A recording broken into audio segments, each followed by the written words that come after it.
I was sitting on my porch watching the sunset over the gravel pit when I noticed the construction crew rolling in across the property line. And my stomach immediately dropped because I knew this was going to be trouble. My name is Brandon Lawrence, and I had inherited this 40-acre property in rural Montana just outside of Billings from my grandfather 3 years ago.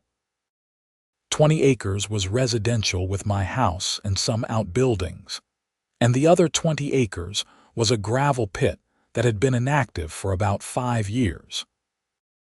Grandpa had let the mining permits lapse when his health declined, but the pit was still there, still full of valuable aggregate, and still legally mine to operate whenever I wanted to reactivate it. The property next to mine had recently been developed into a massive HOA community called Meadowbrook Estates. They had been building for 2 years, and I had watched the cookie-cutter houses spring up like mushrooms after rain. I kept to myself mostly, and they kept to themselves, which was exactly how I liked it. The nearest house was a good 300 feet from my property line, and there was a clear survey marker and fence separating our lands. But now there were excavators, dump trucks, and a whole construction crew working on what looked suspiciously like my side of the fence.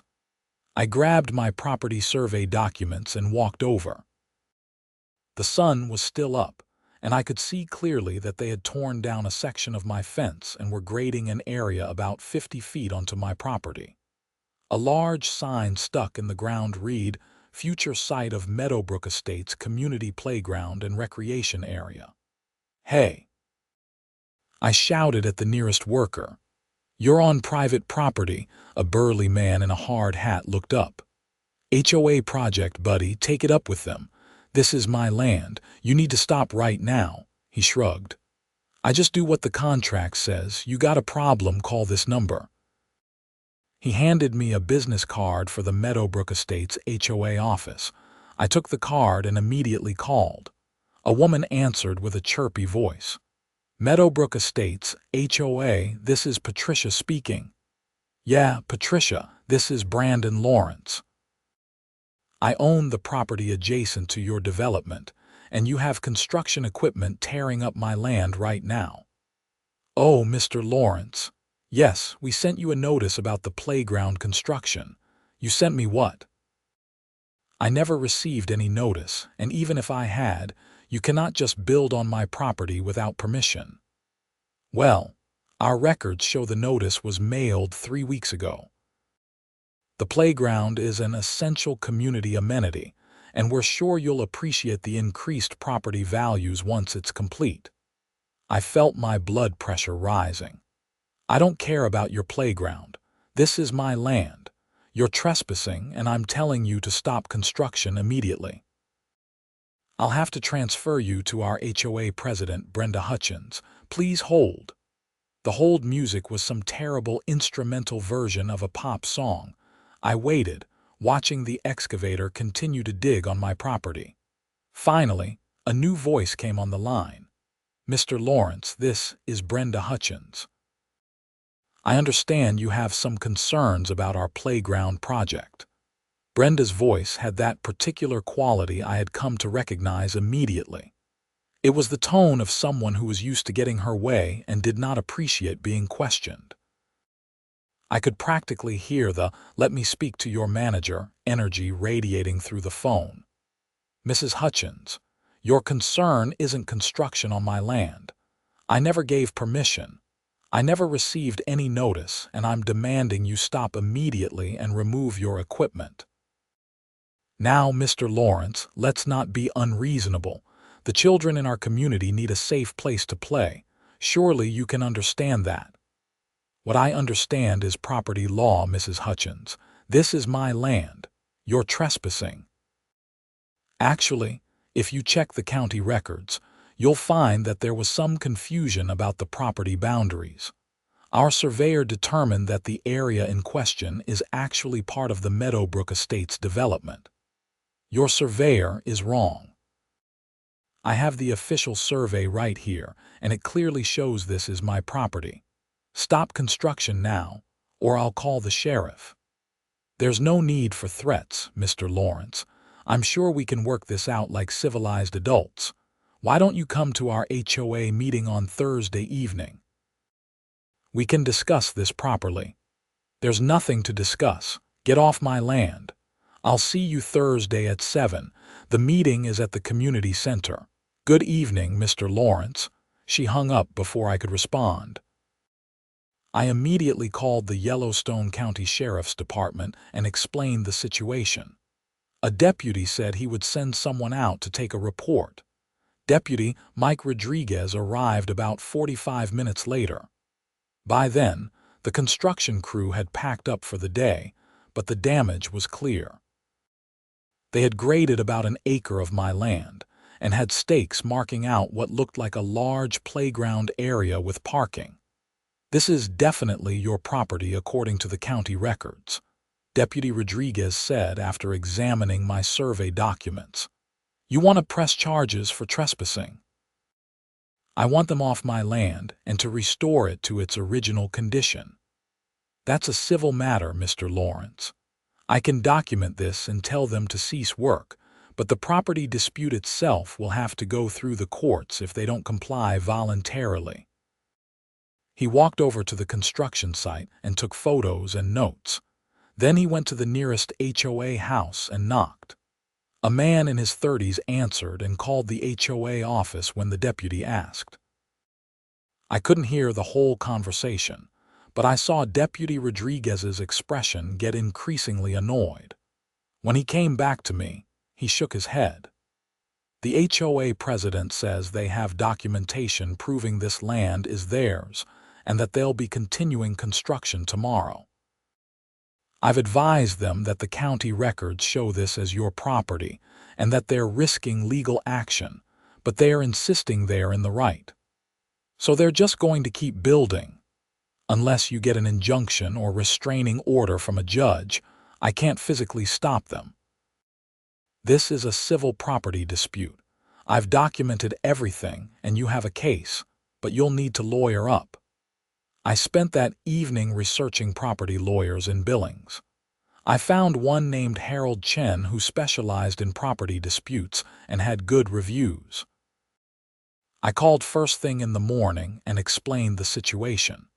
He agreed to see me that afternoon. Harold's office was in downtown Billings, in one of the older brick buildings that had been renovated. He was in his 50s, with graying hair and sharp eyes that immediately put me at ease. This was someone who knew his business. The good news is you have an extremely strong case, Harold said after reviewing my documents. Your property survey is clear, it's registered with the county, and there's no ambiguity about the boundaries. The bad news is that getting an emergency injunction might take a few days, and they could do a lot of damage in that time. How much is this going to cost me? My retainer is $5,000. Depending on how much they fight this, the total could run anywhere from $10,000 to $30,000 if it goes to trial. But honestly, I don't think it will. Once they're faced with the actual legal documents and the reality of their situation, most reasonable people back down. You haven't met Brenda Hutchins. Harold smiled grimly. I've dealt with HOA boards before. Some of them think they're running a small kingdom, but property law is very clear, and judges don't have much patience for this kind of overreach. I wrote him a check for the retainer, and he immediately began drafting an emergency motion for a temporary restraining order to stop construction. He said he would file it first thing Wednesday morning, and that we should have a hearing by Friday at the latest. Meanwhile, I decided to attend that Thursday HOA meeting. I wanted to see exactly who I was dealing with. The Meadowbrook Estates Community Center was a nice building, all modern glass and stone, with a large meeting room that was already packed when I arrived Thursday evening. There were probably 80 people there, mostly families with young children.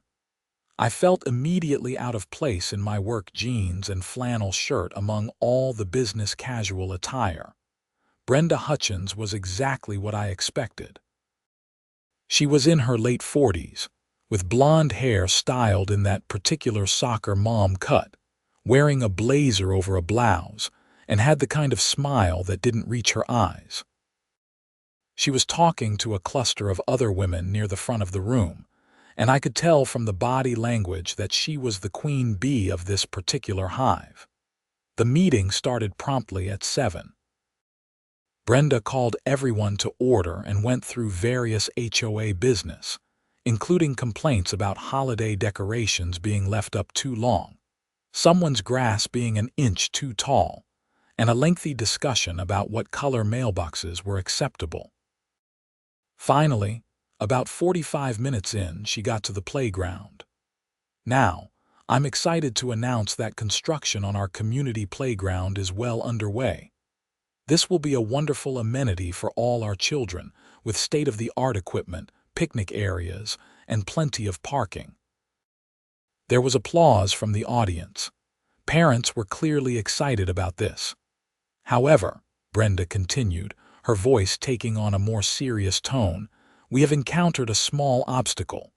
The previous property owner, whose land borders ours, has raised some questions about the boundary lines. His grandson, who inherited the property, is being somewhat difficult about the situation. She said it in a way that made it sound like I was the problem, the unreasonable one. I felt anger rising in my chest. I stood up. That's a misleading way to describe trespassing and illegal construction on my property. The room went silent. Everyone turned to look at me. Brenda's smile became even more fixed.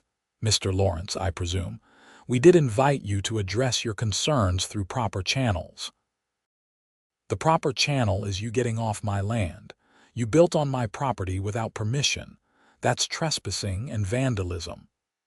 A man in the front row stood up. He was in his 40s, wearing an expensive suit. I'm Robert Dennison, HOA Vice President and a real estate attorney. Mr. Lawrence, I assure you we did our due diligence. Our surveyor confirmed that the land in question is part of the Meadowbrook Estates development parcel. Then your surveyor is wrong or you're lying. I have the official county survey and it clearly shows that land is mine. I also have a lawyer who's filing an injunction to stop your construction. Murmurs went through the crowd. Brenda held up her hands. Now, let's everyone calm down. Mr. Lawrence, no one is trying to steal your land. There's simply been a misunderstanding about the boundaries. I'm sure once we get both surveyors together, we can clear this up. There's no misunderstanding. The county records are clear. You're building on my land and you need to stop and remove everything you've built. A woman with 2 small children stood up. But what about the playground? Our kids need somewhere safe to play. Then build it on your own property, I said. Not mine. This is exactly the kind of selfish attitude that hurts communities, Brenda said, her voice dripping with condescension. Mr. Lawrence, you have 40 acres.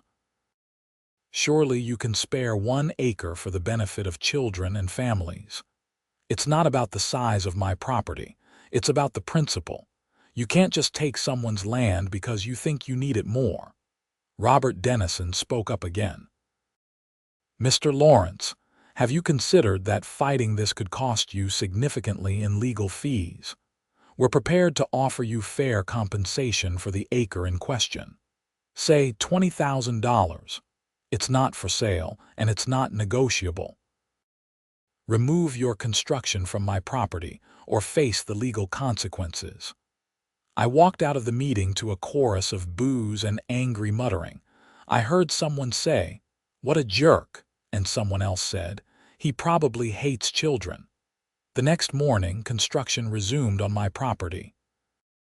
I took more photos and videos, documenting everything. Harold filed the emergency motion, and we got a hearing scheduled for Friday afternoon. Friday arrived, and I met Harold at the Yellowstone County Courthouse. The hearing was in front of Judge Margaret Patterson, a no-nonsense woman in her 60s who had a reputation for being fair but strict. Brenda Hutchins was there with Robert Dennison representing the HOA. They had brought their surveyor, a nervous-looking man named Terry Walsh, who carried a large roll of plans. Judge Patterson reviewed the filings quickly. "Mr. Dennison, your client has been constructing a playground on land that Mr. Lawrence claims is his property. What's your position?" "Your Honor, we have conducted a thorough survey that shows the land in question is part of the Meadowbrook Estates development parcel. There appears to be a discrepancy with the older survey that Mr. Lawrence is relying on." "Mr. Chen," Harold stood. "Your Honor, the county records are crystal clear. Mr. Lawrence's property survey has been on file for 40 years. There is no ambiguity about the boundary. The HOA has willfully trespassed and begun construction without permission or any legal right." "Mr. Walsh," Judge Patterson said, addressing the surveyor, "can you explain the discrepancy?" Terry Walsh approached with his plans. "Your Honor, when we conducted our survey, we found some markers that suggested the boundary line was different from what the county records show. However, I should note that." He hesitated. "Go on," the judge said. "Well, upon further review after being made aware of the dispute, I believe there may have been an error in our initial assessment. The county survey markers are actually quite clear, and they do indicate that the construction area is on Mr. Lawrence's property." The room went silent. Brenda Hutchins's face turned red. She leaned over and whispered furiously to Robert Dennison. "So you're saying the HOA is building on Mr. Lawrence's land?" Judge Patterson asked. "Yes, Your Honor, it appears so." Judge Patterson looked at Brenda and Robert with undisguised annoyance. "So this was either an honest mistake that could have been cleared up with a simple phone call and proper verification, or it was a deliberate land grab hoping Mr. Lawrence wouldn't fight back. Which is it?" Robert Dennison cleared his throat. "Your Honor, we acted in good faith based on our surveyor's initial assessment. Now that the error has been identified, we're certainly willing to relocate the playground to our own property." "That's very generous of you," Judge Patterson said dryly. "The emergency motion for a temporary restraining order is granted. Construction is to cease immediately, and the HOA is ordered to remove all materials and restore Mr. Lawrence's property to its original condition within 30 days. Furthermore, I'm awarding Mr. Lawrence attorney's fees to date. We'll schedule a hearing for additional damages if necessary." I felt a wave of relief wash over me. Harold shook my hand as we left the courtroom. "That went about as well as it could have," he said. "They'll probably comply now that they've been smacked down by a judge. But I had underestimated Brenda Hutchins's stubbornness. The construction stopped, but nothing was removed. Days passed, then a week, then 2 weeks. The equipment sat there, the graded area remained, and no restoration work began. Harold filed a motion for contempt, and we got another hearing scheduled. Meanwhile, I started getting harassment from the HOA residents. Someone put a sign in my driveway that said, "Child Hater." I found my mailbox knocked over twice. Someone threw eggs at my house. And I started getting phone calls at all hours, sometimes silent, sometimes with people yelling at me about being selfish and cruel. I reported it all to the sheriff's department, but without catching anyone in the act, there was little they could do. The contempt hearing was 3 weeks after the initial injunction. Judge Patterson was visibly angry. "Mr. Dennison, your client was ordered to remove all materials and restore the property. Why hasn't this been done?" Robert Dennison looked uncomfortable. "Your Honor, there have been some logistical challenges. The construction company has been dealing with scheduling issues and—" "That's unacceptable. The order was clear." "Miss Hutchins, do you have anything to add?" Brenda stood up. She had clearly decided to play the sympathy card. "Your Honor, I just want to explain the difficult position we're in. We've already paid for the playground equipment, which is custom-made and non-refundable. The community has been looking forward to this amenity, and the children are so disappointed. We're trying to find an alternative location within our development, but it's complicated because of setback requirements and utility easements. We're not trying to defy the court's order. We just need a little more time." "How much more time?" "Perhaps another 30 days, Your Honor." Judge Patterson shook her head. "You've already had 30 days. I'm giving you 2 more weeks. If the property is not restored by then, I'm imposing a fine of $1,000 per day until compliance. And Miss Hutchins, let me be very clear. If I find out that there's any harassment of Mr. Lawrence coming from your community, I will hold you personally responsible. Do you understand?" "Yes, Your Honor." We left the courthouse, and Harold was cautiously optimistic. The threat of daily fines should motivate them. If not, those fines will add up quickly, and you can use them to hire contractors to do the restoration yourself and sue for the costs. That evening, I was sitting on my porch thinking about the whole situation when an idea occurred to me.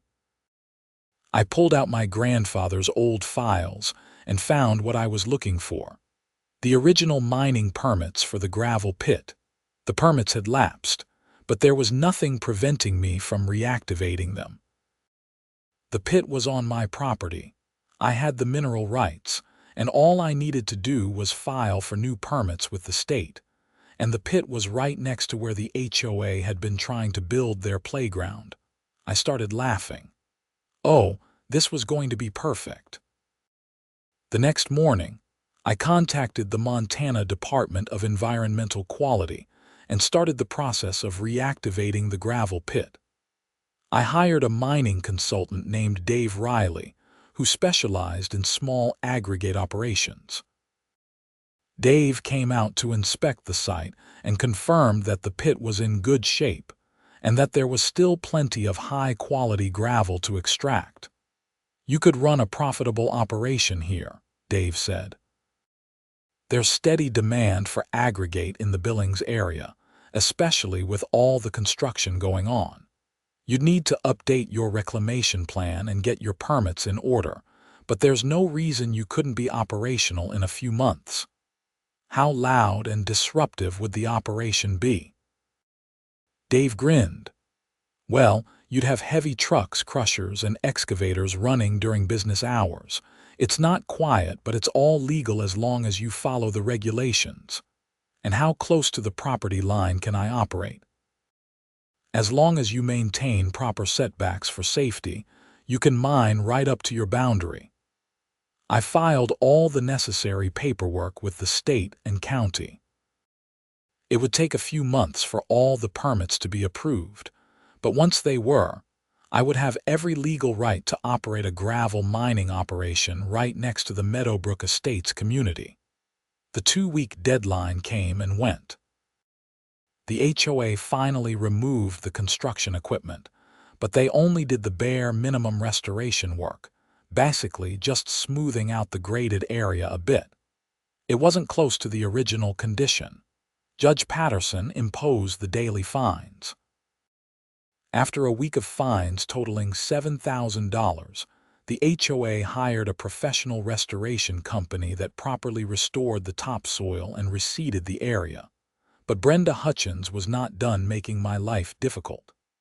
I received a citation from the county about junk vehicles on my property. I had 2 old trucks that my grandfather had used for the gravel business sitting near the old processing equipment. They had been there for years, and suddenly they were a problem.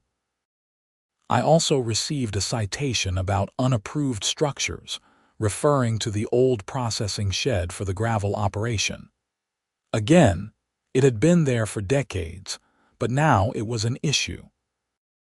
When I dug into who had filed the complaints, I found out it was Brenda Hutchins, who had apparently been appointed to some county advisory board about property standards.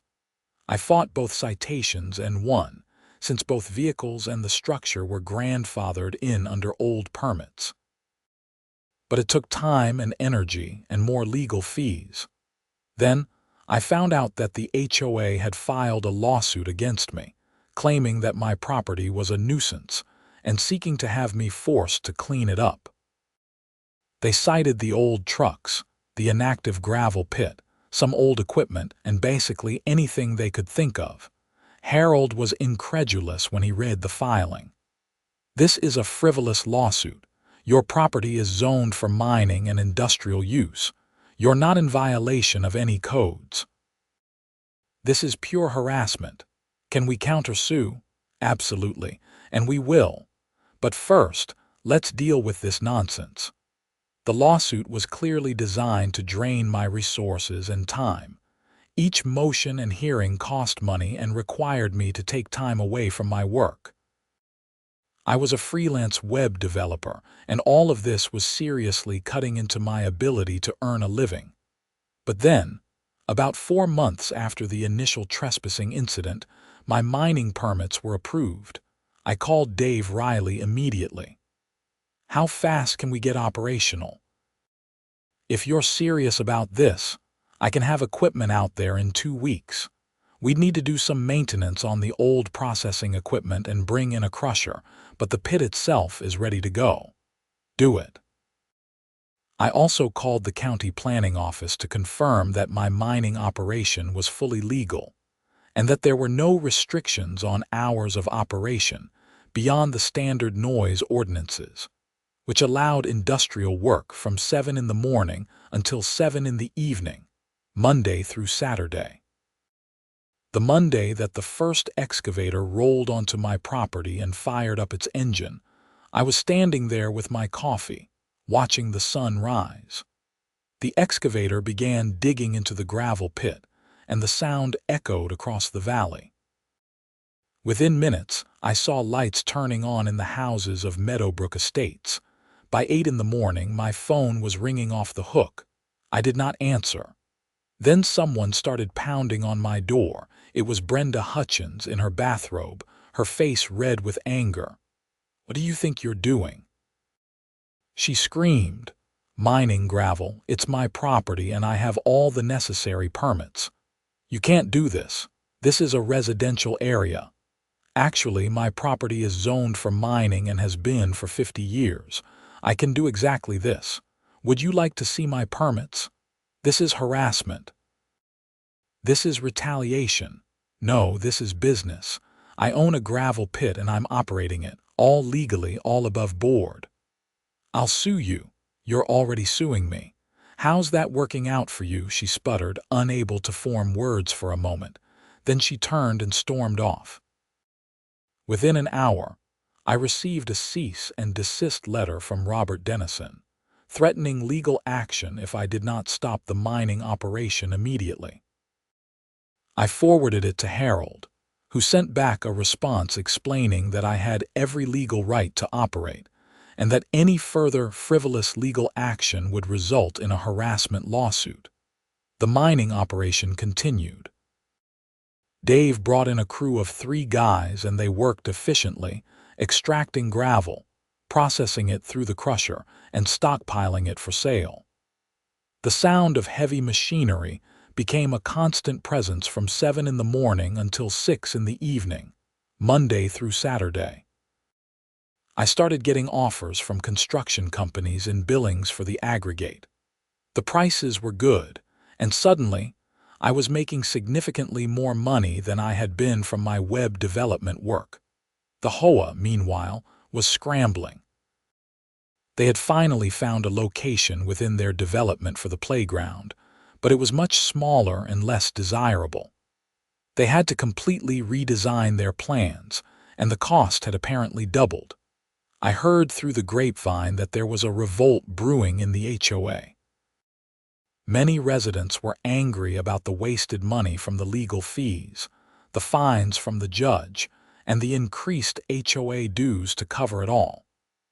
There was apparently a petition circulating to remove Brenda Hutchins from the board. Then things escalated in a way I had not expected. One morning, I arrived at the gravel pit to find that someone had sabotaged the equipment. The excavator's hydraulic lines had been cut, and the crusher had sugar poured in its fuel tank. The damage totaled about $15,000.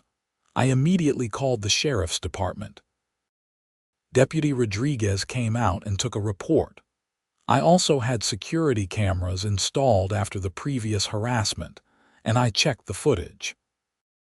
The footage clearly showed two men, both wearing Meadowbrook Estates HOA board member badges that they had apparently forgotten to remove, sneaking onto my property at 3 in the morning and sabotaging the equipment. I recognized one of them as Robert Dennison, the HOA vice president and attorney. The other was a man named Kenneth Walsh, the HOA treasurer. Deputy Rodriguez looked at the footage and whistled. That's clear evidence of felony criminal mischief. I'll need to get detectives involved. Within 2 days, Detective Lisa Crawford from the Yellowstone County Sheriff's Office interviewed me and reviewed the evidence. She obtained warrants, and both Robert Dennison and Kenneth Walsh were arrested. The local news picked up the story. HOA leaders arrested for sabotaging neighbors' mining equipment was the headline in the Billings Gazette. The story detailed the whole saga, from the initial trespassing to the sabotage. The publicity was devastating for Meadowbrook Estates. Property values in the development dropped as people learned about the HOA's behavior. Several residents listed their homes for sale immediately, not wanting to be associated with the community anymore. Brenda Hutchins tried to distance herself from the sabotage, claiming she knew nothing about it. But text messages obtained during the investigation showed that she had been part of group chats where dealing with the mining problem had been discussed, including suggestions that ranged from legal action to less savory options. While she was not directly involved in the sabotage, the messages showed that she had created an environment where such actions seemed acceptable. She was not arrested, but she was forced to resign from the HOA board. Robert Dennison and Kenneth Walsh were both charged with felony criminal mischief and conspiracy. Robert also faced professional consequences, with the Montana State Bar opening an ethics investigation. The HOA's insurance company refused to cover the incident since it was an intentional criminal act by board members. The HOA itself was sued by me for the damages, and Harold was able to add claims for all the harassment, the frivolous lawsuit, and the overall pattern of behavior. We eventually settled out of court. The HOA paid me $85,000, which covered all my legal fees, the equipment damage, lost income from the downtime, and additional compensation for the harassment. Robert Dennison and Kenneth Walsh both pleaded guilty to reduced charges. Robert got 2 years probation and was suspended from practicing law for a year. Kenneth got 1 year probation and community service. The Meadowbrook Estates HOA underwent a complete restructuring. The entire board was replaced, and new bylaws were put in place that included oversight and accountability measures. The new board president, a reasonable woman named Susan Martinez, came to visit me about 6 months after everything settled down. "Mr. Lawrence, I want to apologize on behalf of the community for everything that happened," she said. "The previous board acted irresponsibly and illegally, and you have every right to be angry. I just wanted you to know that we're trying to do better." "I appreciate that," I said. "I never had a problem with your community. I just wanted to be left alone on my own property." "I understand, and I want you to know that if there are ever any issues, noise complaints, anything like that, please feel free to call me directly. We can work things out like neighbors should." That sounds good. She paused. Can I ask, how long are you planning to continue the mining operation? I smiled. Well, that's an interesting question. Originally, I restarted it mostly to make a point, but honestly, it's been quite profitable. I'm making good money, and there's plenty of gravel left in the pit, so I plan to continue for the foreseeable future. Susan nodded. I figured. For what it's worth, most of the residents have actually gotten used to the noise. It's only during business hours, and it's not as bad as the previous board made it out to be. Some people even find it kind of comforting, like living near a train track. That's good to hear. After she left, I sat on my porch and looked out at the gravel pit. The sun was setting, and the machinery was quiet for the day. Trucks would be back in the morning to haul away aggregate for a big construction project in downtown Billings. My grandfather had started this gravel pit 60 years ago. He had built a good business and a good life here. The pit had sat dormant for a few years, but now it was active again, productive again, profitable again. I thought about how close I had come to just giving in, just letting the HOA have that acre of land to avoid the conflict. But I had stood my ground, defended my property rights, and in doing so, I had rediscovered something valuable. The gravel pit ran for another year at full capacity. I hired 2 more workers and expanded the operation slightly, always staying within my property boundaries and permit requirements. The business grew, and I eventually formed an LLC and started investing in other small mining operations in Montana. The relationship with Meadowbrook Estates stabilized. The new HOA board was professional and respectful. When they wanted to install a walking trail that would pass near my property line, Susan called me first to discuss it and make sure there were no concerns. I appreciated the courtesy and had no objections. Some of the residents who had been hostile initially actually apologized to me directly. One man, whose wife had been one of the people putting signs in my driveway, came by with a case of beer and said, "I'm sorry, man. We got caught up in the mob mentality and Brenda was feeding us all this information that turned out to be lies. You were right to fight back." I accepted the apology and even became friendly with some of the neighbors. It turned out that most of them were decent people who had been misled by an overzealous HOA board.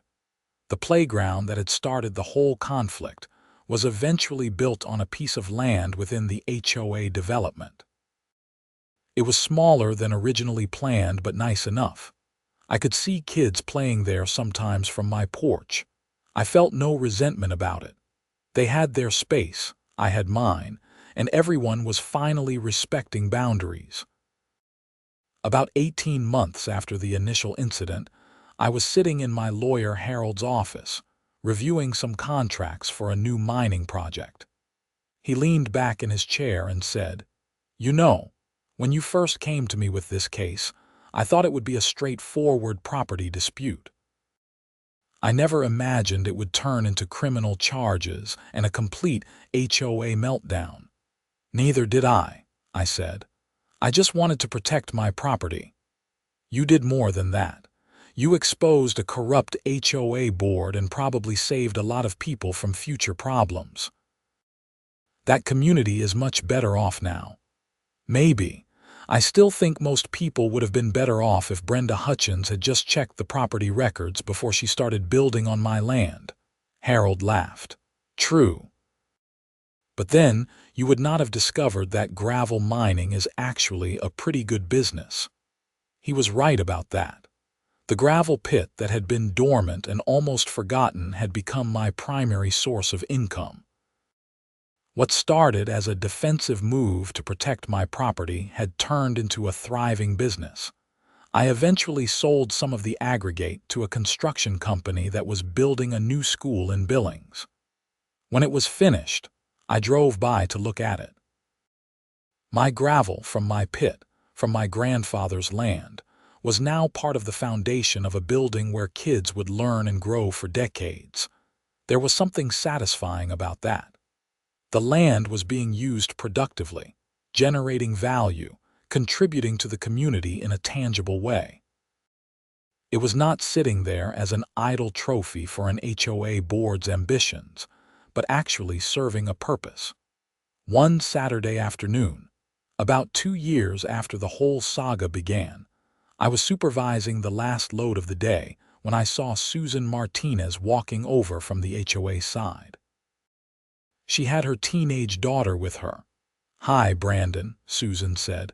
"We were out for a walk and thought we'd stop by. I hope that's okay." "Of course. What can I do for you?"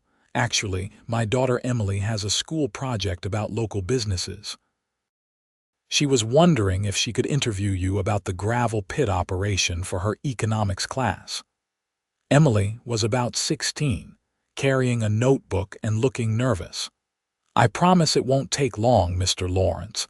I just have a few questions about how the business works and what you mine here." "Sure, I'd be happy to help." We spent about 20 minutes talking about the gravel pit, the mining process, the customers, and the economics of the aggregate business. Emily took careful notes and asked smart questions. When we were done, she thanked me sincerely. As they were leaving, Susan turned back. "You know, it's nice having the mine active again. My dad used to do business with your grandfather back in the day. He said your grandfather was one of the most honest businessmen he ever dealt with." "What was your dad's name?" "Frank Martinez. He had a concrete company." "I remember that name from my grandfather's old files. Small world." "It is. Anyway, thanks for talking to Emily, and thanks for being a good neighbor despite everything that happened." After they left, I thought about that phrase, a good neighbor. That was all I had ever wanted to be, and all I had expected from the Meadowbrook Estates development. It had taken a property dispute, legal battles, criminal charges, and a complete HOA overhaul to get to this point, but we had finally arrived at a place of mutual respect. The gravel pit continued to operate successfully. I eventually hired Dave Riley full-time as operations manager, which freed me up to focus on expanding the business and developing other mining properties. The work was hard but rewarding, and I enjoyed building something substantial. 3 years after the initial incident, I was invited to speak at a local property rights seminar in Billings. The organizer had read about my case in the news and thought it would be valuable for people to hear about the importance of knowing your rights and defending them. I was nervous about public speaking, but I agreed to do it. The seminar was held at a hotel conference room, and there were about 50 people in attendance, mostly rural property owners. I told the whole story, from the moment I saw the construction crew on my land to the eventual resolution. People asked questions about the legal process, the costs, and the strategy. Several people thanked me afterward, saying they had been dealing with similar issues with local governments or developers trying to encroach on their property. One older man came up to me and shook my hand. "My name is Walter Green. I'm fighting with a mining company that's trying to claim they have rights to minerals under my ranch. Your story gives me hope that I can win." "Get a good lawyer," I said. "That's the most important thing, and document everything." "I will, thank you." Driving home from the seminar, I reflected on how much my life had changed in 3 years. I had gone from a quiet freelance web developer to a businessman running a successful mining operation and becoming an accidental advocate for property rights. If Brenda Hutchins had not tried to build a playground on my gravel pit, none of this would have happened. In a strange way, I was almost grateful to her. She had forced me to fight for what was mine, and in doing so, I had discovered capabilities and opportunities I never knew I had. Of course, I would not recommend her methods to anyone. The proper way to handle the situation would have been for the HOA to verify the property boundaries before beginning construction, and then to negotiate in good faith if they wanted to use any of my land. But people like Brenda, people who are used to getting their way and who believe that their desires trump other people's rights, rarely take the proper approach. They bulldoze ahead, literally in this case, and assume that everyone will just go along with what they want. The gravel pit became a kind of local landmark. People in Billings knew about that mine where the HOA tried to steal the land. Some people probably thought I was vindictive for continuing to operate it, but most understood that I was simply exercising my property rights and running a legitimate business. The mining operation's success allowed me to invest in my property in other ways. I renovated my house, updated the outbuildings, and even planted a small orchard on one of the unused acres. The property that my grandfather had left me was thriving, productive, and valuable. I also used some of the profits to establish a small scholarship fund for local students interested in geology or mining engineering. It was a way to honor my grandfather's legacy and contribute to the community in a positive way. The scholarship was administered through Montana Tech in Butte, and the first recipient was a young woman from Billings named Rachel Turner who wanted to study geological engineering. At the scholarship award ceremony, she gave a speech about growing up in Montana and wanting to be part of the state's mining heritage. "Mining is part of who we are as Montanans," Rachel said. "It's built our communities and our economy." People like Mr. Lawrence, who continue that tradition and operate responsibly, are keeping that heritage alive. I was touched by her words. It reminded me that what I was doing was not just about defending my property or running a business. It was about being part of something larger, a tradition that connected me to my grandfather and to the land itself. The legal settlement with the HOA was finalized about 3.5 years after the initial incident. In addition to the monetary compensation, the HOA agreed to formal written acknowledgement that they had trespassed and acted improperly. This was important for the public record and for establishing clear precedent. Robert Dennison, the former HOA vice president and attorney who had sabotaged my equipment, completed his probation and community service. I heard he had moved to Idaho and was working in some non-legal capacity. His law license was eventually reinstated after his suspension ended, but his reputation was permanently damaged. Kenneth Walsh, the former HOA treasurer who had also participated in the sabotage, stayed in the Billings area but kept a very low profile. I occasionally saw him around town, and we would awkwardly avoid eye contact. Brenda Hutchins, the HOA president who had started the whole mess, moved away from Meadowbrook Estates about a year after resigning from the board. I heard she had relocated to Wyoming. I imagined she was probably terrorizing some other neighborhood with her particular brand of entitlement, but that was no longer my problem. The residents of Meadowbrook Estates who remained were generally happy with the new HOA leadership. Property values recovered as the community distanced itself from the scandal. Some people even joked that living next to an active gravel pit added character to the neighborhood. As for me, I continued operating the gravel pit for several more years. The business remained profitable, and I expanded into related areas like trucking and equipment rental. I also became more involved in local business and mining associations, advocating for fair regulations and property rights. Looking back on the whole experience, I realized that sometimes the most important thing you can do is simply stand your ground, not out of stubbornness or spite, but out of principle. Property rights matter. The rule of law matters. And when someone tries to take what's yours, Whether it's a powerful HOA or any other entity, you have every right to fight back. My grandfather taught me that land is more than just dirt and rocks. It's legacy, it's opportunity, it's freedom.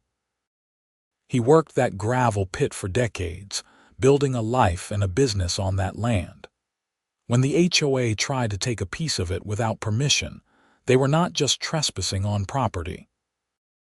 They were disrespecting everything my grandfather had built and everything he had taught me about standing up for what's right. So I resumed mining and they scrambled to relocate their playground. Justice was served, lessons were learned, and in the end, everyone was better off for it. Well, everyone except Brenda Hutchins and her cronies, but they had brought their troubles on themselves. The gravel pit still operates today, a testament to the importance of defending your rights and the value of turning a challenge into an opportunity. And every time I hear the sound of the excavator or see a truck loaded with aggregate heading to a construction site, I think of my grandfather and smile. He would have been proud.